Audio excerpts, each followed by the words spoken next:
እንደምንዋላችሁ እንደምናመሻችሁ ካንከር ሚዲያ ዝግጅት ክፍል ያክብሮ ሰላምታችንን እናቀርባለን። የአማራ ፋኖ ብሔራዊ ንቅናቄ በተለያዩ ቀጠናዎች ከአገዛዙ ሰራዊት ጋር የሚያደርገው ተጋድሎ ተጠናክሮ መቀጠሉ ታወቀ። ጎጃም ሜካናይዝድ ኃይሉን አሰልፎ የገባው የአብይ አህመድ አገዛዝ መጠነ ሰፊ ኪሳራም እያስተናገደ ነው። የዛሬው ልዩ ትኩረታችን በአማራ ክልል በተለያዩ ቀጠናዎች የሚደረገውን የህልውና ተጋድሎ በተመለከተ ሰፋ ያለ ዘገባ ይዘን መጥተናል። የምክክር ኮሚሽኑ ሂደት ሳምንት ሞልቶታል። እስካሁን በወጉ ውይይት እንዳልተጀመረ ነው ያገኘነው መረጃ የሚያመለክተው። በአዳራሹ ውስጥ ጸጉረ ልውጥ የሆኑ በተሳታፊነት የማይታወቁ አዳዲስ ሰዎች እየታዩ ነው የሚል መረጃም ከተሳታፊዎች እየወጣ ነው። እስካሁን ባለው ሂደት የውይይቱን መስመር በተመለከተ በአገዛዙ መዳፍ ስር የወደቀ አገዛዙ የተቆጣጠረውና የጠለፈው እንደሆነ ነው ተሳታፊዎች እየገለጹ ያሉት። በምክክሩ ዙሪያም እንደዚሁ ያገኘናቸው መረጃዎችና አንዳንድ አስተያየቶችን ወደናንተ የምናደርስ ይሆናል። ህዝባዊ ወያኔ ሓርነት ትግራይ መግለጫ አውጥቷል። የተለያዩ የኢትዮጵያ ኃይሎች ጋር ጥምረት በመፍጠር የብልጽግናውን አገዛዝ ለማስወገድ ስራዎች እየተሰሩ እንዳለ ነው ህወሓት ባወጣው መግለጫ ያስታወቀው። በዚህ ጉዳይ ላይም ያለውን መረጃ ወደናንተ በማድረስ አስተያየት የምንሰጥበት ይሆናል። አብራችሁ እንድትቆዩ ግብዣችን ነው። ከጋዜጠኛ ሙሉጌታ አንበርብር ጋር በመሆን የዛሬውን የአንከር መረጃ ክፍለ ጊዜ ከእናንተ ጋር እንቆይበታለን። አብራችሁን ሁኑ። መልካም ጊዜ። ጤና ይስጥልን ሙሉጌታ። ጤና ይስጥልን መሳይ። እንደምሰነበትክ እንደምናለ እንዴት ሰነበትክ? እንዴት አለ? ጎጃም ምንድነው የሚሰማው? እንግዲህ የዩክሬንና የሩሲያ ጦርነት ነው የሚመስለው። ከፍተኛ ሜካናይዝድ ኃይል ገብቶ በከባድ መሳሪያ በመድፍ በታንክ በዙ 23 በቢኤም ሮኬት ሳይቀር አገዛዙ እየደበደበ ይገኛል። እስካሁን ግን አንድ ፋኖ ገደልኩ አንድ ፋኖ ማረኩ ሲል አላስታወቀም። ምንድነው የሁሉ መዓት? የሁሉ አማራ ክልል በተለይ ከቅርብ ባለፈው ሳምንት ጀምሮ ደግሞ በጎጃም ቀጠና መጠነ ሰፊ የሆነ በሜካናይዝድ የታጀበ ብዙ ጀነራሎች እየመሩት ያለው ውጊያ እየተካሄደ ነው። እንደው ድምር ውጤቱን የሆነ ነገር አቀደው ነው የገቡት። ሚዲያዎቻቸውንም ለመከታተል ሞክረናል። እስቲ አገኘነው የሚሉት ድል ምንድነው? ውጤቱን እስቲ በነሱ ሚዲያ ላይ የሚሰሙት ነገሮች ምንድናቸው ብለን ለመፈተሽ ሞክረን ነበር። ይሄን ሁሉ ነገር አሰማርተው ተራራ ደብድበው ቢኤም ሮኬት ተኩሰው መድፍ ተኩሰው ይሄን ሁሉ ቀናት ፈጅተው ያገኙት ድል በጣም የሚያሳፍር ነው። እንደው በተወሰነ ደረጃ እንኳን የያዙት ምርኮ እንኳን ቢኖር ያንን ቢያሳዩና ደጋፊዎቻቸውን ቢያጽናኑ ጥሩ ነበረ። ግን ያየነው የሆኑ 4 ነው 5 መኪና ማረክን አንድ ሆነ ሞተር ሳይክል ያሳያሉ። ከዛ ባለፈ የሚታይ ነገር የለም። ተቆጣጣርን የሚሉት አካባቢ ግን ሰፊ እንደሆነ ነው በዝርዝርም ያስቀመጡት። ምን አገኙ? ቀደም ሲል እንዳልኩት የዩክሬንና የሩሲያ ጦርነት ነው የሚመስለው። የቢኤም ሮኬቶች ሲወነጨፉና መንደሮችን ተራሮችን ሲደበድቡ ነው ያየነው። ምንድነው ውጤቱ? በጣም ያሳዝናል ሙሉጌታ። የአገዛዙ የፕሮፓጋንዳ አቅጣጫዎችን እየተከታተልኩ ነበር። እንግዲህ እንደዚህ አይነት መጠነ ሰፊ የሆነ ዝግጅት የተደረገበት ከፍተኛ በጀት ነው። እንግዲህ አገሪቱ ካላት ኢኮኖሚ ይህን ያህል ተነስቶ ለአንድ ቢኤም ሮኬት ጥይት ቅንቡላ ለመድፍ ይህ ሁሉም የወጣውን ሂሳብ አስበው ከዛ የተገኘውን ውጤት ስታሰላው ደግሞ ትርፍና ኪሳራውን እንዴት እያሰሉት ይሆን እነዚህ ሰዎች? በቃ የመጣው ሁሉ ይምጣ፣ ተራራም ደብድበው ሰላማዊ መንደሮችንም ቀጥቅጠው የሚያገኙት እርካታ አለ ወይ? በዚህ መሃል እንደው የፋኖን አቅም አዳክመናል ብለው የሚያስቡትስ ነገር እስከምን ርቀት እነሱን እንደው የተጽናኑ ሊያቆያቸው ይችላል ነው? ብዙ ጊዜ አነሳዋለሁ እነሱ አካባቢ ለፕሮፓጋንዳ የሚጠቀሟቸውን መረጃዎች። በተለይ አንድ ሞተር ሳይክል ሲያሳዩ የሆኑ 5-6 ኩንታል እህል እንደዚሁ ሲያሳዩ ትዝ ያለን ያኔ ከኦነግ ሸኔ ጋር መከላከያ ሰራዊቱ ውጊያ ገጠመ እያሉ እነ ዳንኤል ክብረት ያኔኛም ብልጽግና መንደር አካባቢ ነበርንና ዜና ይልኩልን ነበር። ያው በዛ በዋትስአፕ ግሩፕ ውስጥ ስላለን የሚላክልንን ዜና አስታውሰዋለሁ። አንዱንም ዜና አቅርቤው አላቅም። ምክንያቱም ለዜናነት የሚመጠን ብቻ ሳይሆን የሚያሳፍርም ነው። ለምሳሌ አንድ ጊዜ የደረሰን ዜና 2 የኦነግ ሸኔ በጣም የተበጣጠቀ ልብስ የለበሱ እና 25 ኪሎ በሶ ማረክን የሚል ዜና ላከልን ዳንኤል ክብረት እና 5 ኪሎ በሶ ማረክን ብሎ ዜና እንዴት ይቀርባል? እንዲህ አይነት ነገር አንድ መንግስት ሀገር የሚመራ እንደዚህ አይነት ዜና ሲልክል በእርግጥም በጣም የሚያሳፍር ነው። በወቅቱ ያንን የሚያሳፍር ዜናኛ አልሰራ ነው የሰሩ ሚዲያዎች አሉ። እንደው ምን መልስ ልስጠው ብዬ ነበር በወቅቱም 25 ኪሎ በሶ ማረከን ሲል ወይ በጥብጠጣው ብለ መልስ አትሰጠው ነገር እንታረጋለ በወቅቱ። ስለዚህ በወቅቱ ያው ፈገግ ብለን ያለፍንበት ጊዜ እንደነበረ ነው ማስታወሰውና አሁንም ከዛ የተለየ ነገር አይደለም። ማረከን የሚሉት ይሄን ሁሉ ሰራዊት አሰማርተው ወደ 4 ጀነራሎች 7 ኮሎኔሎች በጣም በርካታ መስመራዊ መኮንኖች ይሄን ሁሉ አሰማርተው አገኘን የሚሉት ድል የሆነ ሞተር ሳይክልና 4 ኩንታል 5 ኩንታል እህል እያሳዩ በምን ደረጃ ነው ውጤት አገኘን ብለው እንደው ደጋፊዎቻቸውንስ የሚያጽናኑት የሚለው ነገር ይነሳልና ምን ማለት ይቻላል? ወደ እንትኑ መጣበታለሁ። ሌሎች አካባቢዎች ያሉት አጠቃላይ የፋኖ አቅም በዚህ ክረምት ላይ አዳክመን ለሌላ ጦርነት እንዘጋጃለን የሚሉት ባሰቡት መልኩ እየሄደ ነው። ፋኖ በዚህ አንጻር እቅዱ ከሽፎበታል ወይ? ዝግጅቱ አስቀድሞ ማጨናገፍ የሚለውን የፋኖ አቅም በማዳከም ደረጃ ተሳክቶላቸዋል የሚለውን እንመጣበታለን። አመሰግናለሁ መሳይ። እንግዲህ ሰንበት ብሏን የጎጃም ቀጠና ከፍተኛ ውጊያ ሲካሄድ ከሰነበተ በተለይ ካለፈው ሐሙስ ጀምሮ ደግሞ በተለየ ሁኔታ በርካታ ጀነራሎች፣ በርካታ ኮሎኔሎች፣ በርካታ መስመራዊ መኮንኖችን በማሰነፍ ወደ ደጋዳሞት ቀጠና እንግዲህ ቴዎድሮስ ዋና ማዘዣ ጣቢያ ነው በሚል ወዳሰበበት ወደ ፈረስ ቤት ከተማ ለመግባት ከፍተኛ ጥረት እያደረገ ይገኛል። በዚህም ቴዎድሮስ ሰራዊትም ከፍተኛ ትንቅንቅ እያደረጉ ተሰልፎ የመጣውን የብልጽግናን ሰራዊት ድባቅ ለመምታት ከፍተኛ ጥረት እየተደረገ ነው። በነገራችን ላይ አገዛዙ ያው በዋነኝነት ማዕከሉን ደጋዳሞትን ያድርግ እንጂ በጎጃም ቀጠና ከ7 እና ከ8 ወረዳዎች በላይ ላይ ከፍተኛ ውጊያ እየተካሄደ ነው። በሸዋ ቀጠናም በተመሳሳይ አንጨቆረርን ጨምሮ ከፍተኛ ውጊያ እየተካሄደ ነው። በወሎ ቀጠና እንደዚህ በተመሳሳይ አምባሰል ላይ ከፍተኛ ውጊያ እየተካሄደ ነው። በጎንደርም ቀጠና በተለይ ደቡባዊ ጎንደር ተብሎ የሚጠራው አካባቢ ላይ እንደዚያው ከፍተኛ ውጊያ እየተካሄደ ነው። አገዛዙ ይሄ እንግዲህ በተለይ የፋኖ ኃይሎች ራሳቸው አቅደው ውጊያ ከመክፋታቸው በፊት ከዚህ በፊትም ስንናገር እንደነበረው በራሴ እቅድ ተመርቼ እቅዳቸው ማበላሸት አለብኝ በሚል ሂሳብ ከሰኔ 30 ቀን የቀጠለ ከፍተኛ ዘመቻ እንደሆነ አድማጭ ተመልካቾቻችን መግለጽ ያስፈልጋል። አንጀኔ፣ ገሊላ፣ ዋሽራና ገረገራ ቀጠናዎች የአገዛዙ ጦር ከባድ ኪሳራ አስተናግዶ ማፈግፈጉና የአካባቢዎቹ በፋኖ ቁጥጥር ስር መሆናቸው ተገልጿል። በአፋብን ቴዎድሮስ እዝ ስር የሚንቀሳቀሱ ክፍለ ጦሮች በተለያዩ ወታደራዊ ቀጠናዎች ባካሄዱት መጠነ ሰፊ የመልሶ ማጥቃት እርምጃ የአንጀኔ የገሊላ ከተሞችን ጨምሮ በርካታ ስትራቴጂካዊ ቦታዎችን ሙሉ በሙሉ በቁጥጥር ስር መሆናቸውን ገልጸዋል። የዙ ህዝብ ግንኙነት መምሪያ ይፋ ባደረገው ወታደራዊ መረጃ መሰረት በኢንጂነር ክበር ተመስገን ሻለቃ በ102ኛ ኮር 33ኛ ክፍለ ጦርና በሌሎች አርበኞች በተቀናጀ ተጋድሎ የአገዛዙ ጦር ከአንድ ሻለቃ በላይ ሰራዊት ተደምስሶበት ወደኋላ እንዲያፈገፍግ መደረጉም ተሰምቷል። የቴዎድሮስ ዕዝ 109ኛ ኮር 99ኛ ክፍለ ጦር ኢንጂነር ክበር ተመስገን ሻለቃ ከሐምሌ 9 ቀን 2018 ዓ.ም ጀምሮ በሶስት አቅጣጫ ማለትም በሶስት አቅጣጫ መካናይዝድ ኃይል በማሰለፍ ተንቀሳቅሶ የነበረውን የአገዛዙን ኃይል በተካሄደ ከባድ ትንቅንቅ መደምሰሱ ተገልጿል። በተለይ ኢንጂነር ክበር ተመስገን ሻለቃ የሚንቀሳቀስበት ደንበጫን ጨምሮ ዋና ወደ ደጋዳሞትም ወደ ምስራቅ ጎጃማዊ ቀጠናዎችን መንቀሳቀስ ዋና መስመር ከመሆኑ ጋር በተያያዘ እዚህ ቀጠና ላይ ከፍተኛ ተጋድሎ ማድረግ በተለይ መካናይዝድ ኃይሉ እንዳይንቀሳቀስ የማድረግ ስራ ኢንጂነር ክበር ተመስገን ሻለቃ መስራታቸው ነው የተገለጸው። ጥራት እንግዲህ በአንጀኔ ገሊላና ከቡቡይ በኩል አለማሸፋን በመስጠት የጀግኖቹን ቀይ ይዛለው ብሎ የሚንቀሳቀስም በአንጀኔ ገናላ ጊዮርጊስ ዳባና ዋዳን በተባሉ ቦታዎች በተደረገው ውጊያ ከአንድ ሻለቃ በላይ የአገዛዙ ኃይል ተደምስሶ ቀጠናው ሙሉ በሙሉ በፋኖ ቁጥጥር ስር መዋሉ ነው የተሰማው። በዚያ ውጊያ የአገዛዙ አዋጊ መኮንኖች የተደመሰሱ ሲሆን ወደ መግደያ ዞን ገብቶ ከባድ ሰብአዊ ኪሳራ የደረሰበት የአገዛዙ ጦር ከፍኖተ ሰላምና ከደንበጫ የተጫነ ተጨማሪ ኃይል ዙ23ን ጨምሮ ከባድ መሳሪያዎችን በመጠቀም የተረፉ አባላቱን ይዞ ለመውጣት እንደተገደደ ነው የተገለጸው። በሌላ በኩል ደግሞ የደንበጫ ማህበረሰብ በጥሩምባ በመውጣት የአገዛዙን ጦር ፊት ለፊት በመጋፈጥ ከፍተኛ ህዝባዊ ጀብድ መፈጸሙ ነው የተጠቀሰው። በሌላ ወታደራዊ ቀጠና ከቋሪት ጠጠር ማርያም ተነስቶ ዋሽራን ለመያዝ የተንቀሳቀሰው የአገዛዙ ጦር በ102ኛ ኮር 33ኛ ክፍለ ጦር ሙሉ ለሙሉ እንደተደመሰሰ የተገለጠው።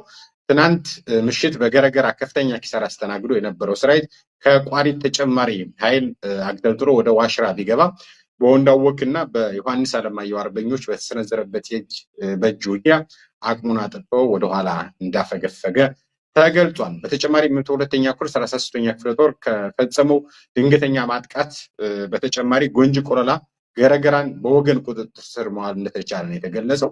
በዚህም ሳቢያ በጎንጂ ቆለላ ከተማ የተጠራቀመው የአገዛዙ ሰራዊት እርስ በርሱ ሲተቋኮስ ማደሩ ተገልጿል። በተለይም የተጠረነፈው ሚሊሻ ወደ ሰሜን ግባ መባሉን ተቃውሞ አልሄድም በማለቱ በፈነዳው እርስ በርስ ውጊያ ከ3 በላይ ያገዛዙ አባላት መወገዳቸው እርስ በርስ ታውቋል። በሁሉም አቅጣጫ መውጫ ያጣውና በፋኖ የመልሶ ማጥቃት የተቀጠቀጠው ያገዛዙ ጦር የደረሰበትን ከባድ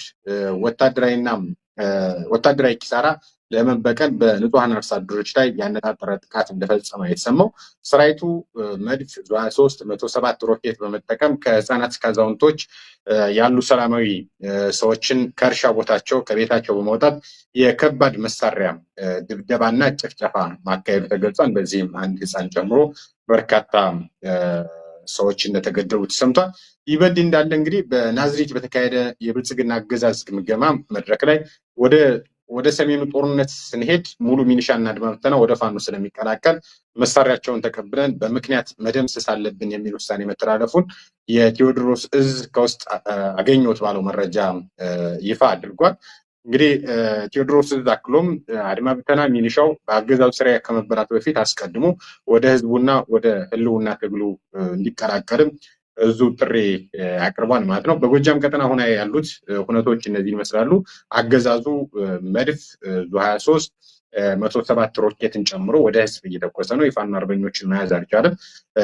መደበኛ ሚዲያዎቹ ከፍተኛ ፕሮፓጋንዳ እየሰሩ ነው።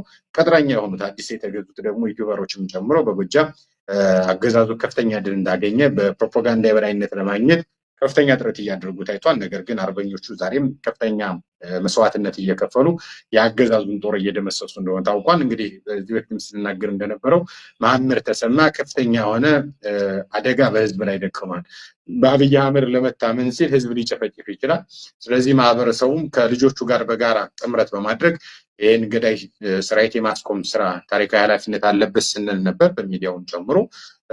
ደንበጫ ላይ የታየው እውነተኛ ምስልም ይህን ይመስላል። የአካባቢ ማህበረሰብ የደንበጫ ማህበረሰብ በጥሩምባ በመጠራራት ብሎ በመውጣት የአገዛዙን ኃይል የማስቆም እና በጋራ የመተባበር ሁነቶች እንደታዩ ተገልጿል።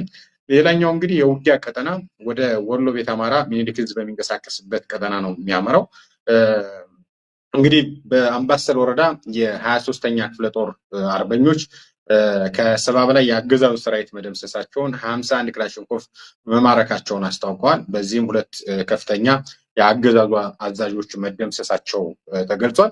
አፋብን ወሎ ቤት አማራ ሚኒሊክ ህዝብ 104ኛ ኮር ስር የሚንቀሳቀሱ የ23ኛ ክፍለ ጦር አርበኞች ከትናንት ሐምሌ 13 ቀን ጀምሮ እስከ ሐምሌ 14 ቀን ዛሬ ድረስ ባደረጉት ከባድ ወታደራዊ ተጋድሎ ከወታደራዊ አዛዦች ጀምሮ የአገዛዙን ጦር ቆርጠው በመደምሰስና በርካታ የቡድንና የነፍስ ወከፍ መሳሪያዎችን በማረክ አንጸባራቂ ድል መቀዳጀታቸውን አስታውቀዋል። የዙ ሚዲያና ኮሚኒኬሽን መምሪያ ይፋ ባደረገው መረጃ መሰረት የአገዛዙ ጦር መነሻውን በአምባሰል ወረዳ ከውጫሌ ከተማ በማድረግ እዛው ከተማ በተጠመደ ከባድ መሳሪያ ሽፋን እየተረዳ እንዲሁም ሚሊሻዎችን መንገድ መሪ በማድረግ ወታደራዊ ቁሳቁሱን በግመልና በአህያ ጭኖ በአበት ተራራ በኩል ወደ ሚሎ አካባቢ ለመንቀሳቀስ ሙከራ አድርጎ ነበር። የጠላት ኃይል አካባቢ በሚገባበት ወቅት ቀድሞው ስትራቴጂካዊ ቦታዎችን ተቆጣጥረው አርፍተው የነበሩት የ23ኛ ክፍለ ጦር አርበኞች ሰራዊት ሙሉ በሙሉ ወደ ወጥመዱ መግባቱን ካረጋገጡ በኋላ መውጫና መግቢያ በሮችን በመቆለፍ የጥቃት ዶፍ እንዳወረዱ ነው የተሰማው። ለ2 ቀናት ያህል በተካሄደ በዚህ ከባድ ውጊያ የአገዛዙ ጦር ወደፊት እንዳይገፋ ወደኋላም እንዳይመለስ ተደርጎ በፋኖ ቀለበት ውስጥ ገብቶ ሙሉ ለሙሉ ተደምስሶ እንዲቀር የማድረግ ስራ እንዲሰራ ነው የተገለጸው። በዚህ የቆረጣ ማጥቃት እርምጃ ከ70 በላይ የአገዛዙ ወታደሮች የተደመሰሱ ሲሆን ከተደመሰሱት መካከል የ50 አለቃነት ማዕረግ ያለው የሻምበል አዛዥ እና የ10 አለቃነት ማዕረግ ያለው የመቶ መሪ እንደሚገኝበትም ተገልጿል። ቀሪው የተበታተነ ኃይል ዛሬ ከሰዓት በኋላ መተንፈሻ መስመር ለማግኘት በርካታ ቁስለኞችን በወሳንሳ ተሸክሞ ለመሸሽ የተገደደ ሲሆን 11 የመከላከያ ሰራዊት አባላት ደግሞ እጅ ከፍንጅ ተማርከው ለዓለም አቀፍ የምርኮኛ አያያዝ ህግጋትና ለአማራዊ ሴት በተጣጣመ መልኩ አስፈላጊውን እንክብካቤ እየተደረገላቸው እንደሚገኝ የዙ ሚዲያና ኮሚኒኬሽን መምሪያ ይፋ ባደረገው መረጃ ገልጿል። በተጋድሎ ወቅት ከጥላት 3 ብሬን መትረጊስ 51 የኬ ክላሽንኮቭ መሳሪያዎች በቁጥር ተሰፍሮ ያላለቀ የብሬንና የክላሽንኮቭ ተተኳሽ ጥይቶች እንዲሁም በርካታ የደረትና የወገብ ወታደራዊ ትጥቆች መማረካቸውም ተገልጿል ማለት ነው። እንግዲህ በወሎ ቀጠና ያለው አሁን እንቅስቃሴ ይህን ይመስላል። ከዛ በተጨማሪ መሳይ ላሊበላ ኤርፖርትን ማዕከል ያደረገ ከፍተኛ እንቅስቃሴ እየተደረገ ነው።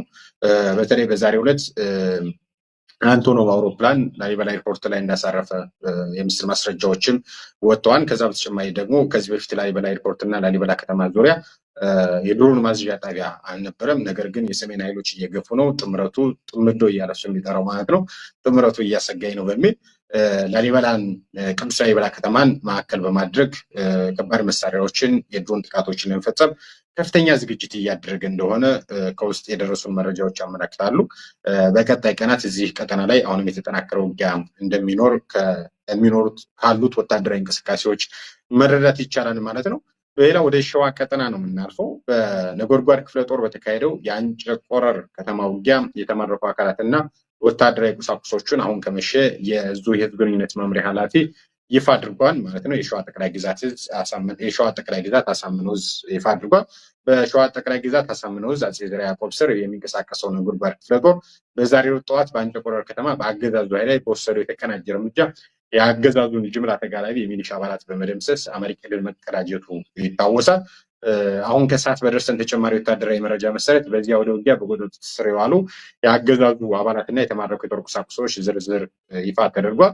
የሸዋ ጠቅላይ ግዛት አሳምነው ዕዝ ህዝብ ግንኙነት መምሪያ ባወጣው መረጃ መሰረት በውጊያው ወቅት 5 የአገዛዙ የሚሊሻ አባላት እጅ ከፍንጅ የተማረኩ ሲሆን ከዚሁ ጋር ተያይዞ 12 ክላሽንኮቭ ጠመንጃዎች፣ 4 ኤስኬስ ጠመንጃዎች፣ 1 መትረየስ ክላሽ እንዲሁም ልዩ ልዩ የወገብ ትጥቆችና በርካታ ተተኳሽ ጥይቶች በፋኖ አርበኞች እጅ መግባታቸው ታውቋል። የአጼ ዘርዓ ያዕቆብና የነጎድጓድ ክፍለ ጦር ከፍተኛ አመራሮች በጋራ በሰጡት መረጃ በዚያ ወደ ውጊያ ላይ ከፍተኛ የጀብድ ስራ ለሰሩ የሰራዊት አባላትና አመራሮች ምስጋናቸውን አቅርበዋል። አያይዘውም የድርጅታቸውን ጥሪ ባተቀበሉና ከአገዛዙ ጎን በመቆም በአማራ ህዝብ ላይ ጥቃት በሚፈጽሙ አካላት ላይ የሚወሰደው ህልውናን የማስከበር እርምጃ ይበልጥ ተጠናክሮ እንደሚቀጥል አስታውቋል።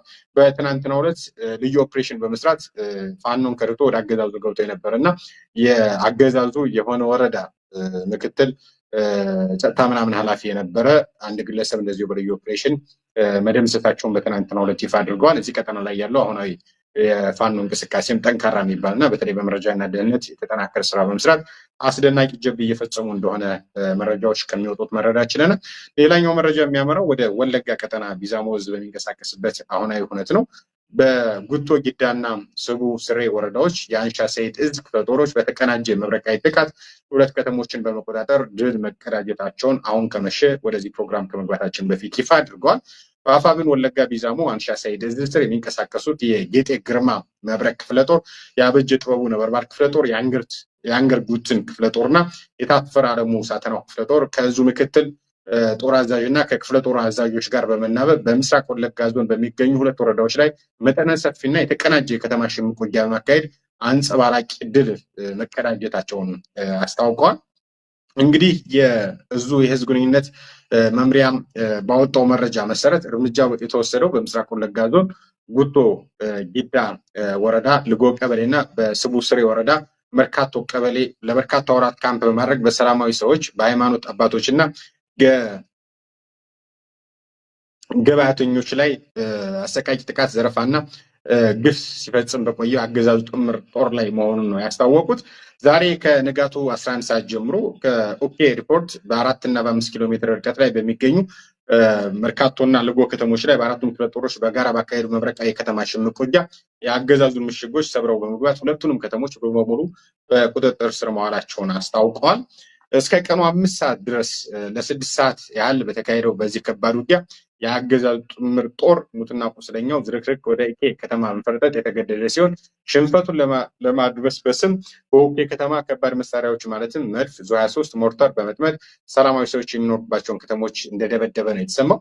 በዚህ ከባድ አውደ ውጊያ 15 የእግረኛ ጥምር ጦር አባላት እጅ ከፍንጅ የተማረኩ ሲሆን ከዚሁ ጋር ተያይዞ 28 ክላሽንኮቭ ጠመንጃዎች፣ 19 ቦምቦች፣ 24 ካዝናዎች፣ 26 የደረትና የወገብ ትጥቆች፣ 730 የብሬንና የክላሽንኮቭ ተተኳሽ ጥይቶች እንዲሁም የተለያዩ ወታደራዊ ሻንጣዎች በፋኖ አርበኞች እጅ መግባታቸውን የአፋብን ወለጋ ቢዛሞ አንሻ ሰይድ እዝ ህዝብ ግንኙነት መምሪያ አረጋግጧል ማለት ነው።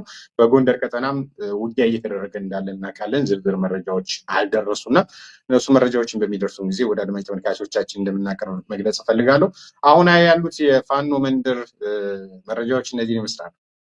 መግቢያም ላይ እንዳልኩት አገዛዙ የፋኖ አርበኞች በዚህ ክረምት ራሳቸውንም ችለው ከሌሎች ኃይሎችም ጋር ጥምረት አድርገው ይወጉኛል የሚል ከፍተኛ ስጋት አለበት።